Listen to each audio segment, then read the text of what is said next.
So reports have come out confirming that Inoue v Nakatani recently did a $30 million gate and over 500,000 pay-per-view buys domestically, making it a gigantic financial success.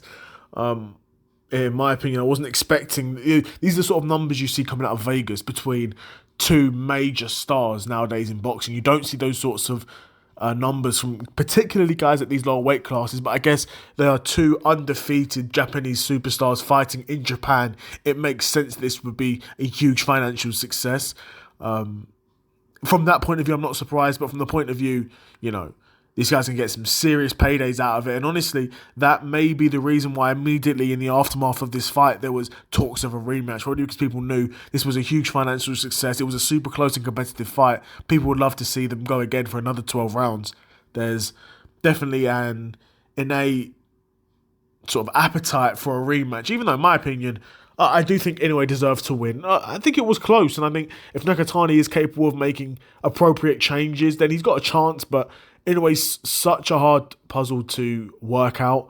He's so fast, he's so balanced, he's so weathered at this point, can take a shot, and he's got so much power in his hands as well. And ultimately that comes down to his elite positioning and his being able to be in the right place at the right times and spring off his feet at the right time. Like he's a real nuanced and powerful boxer, Naoya Inoue, and undoubtedly a huge star of the sport. So yeah, really happy to shout out to those guys, man. They're getting paid.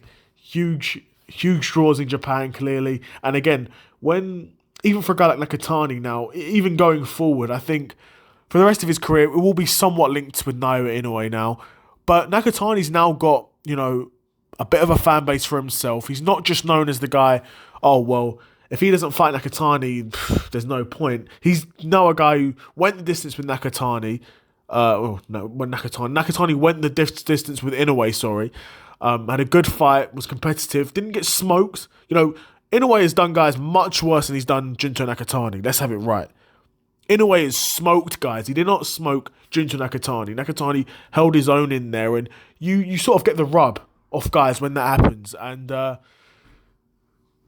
I'm interested to see where both guys end up next. Turkey's obviously been talking about some potential opponents for Naoya Inoue, and I'll make a separate video about that.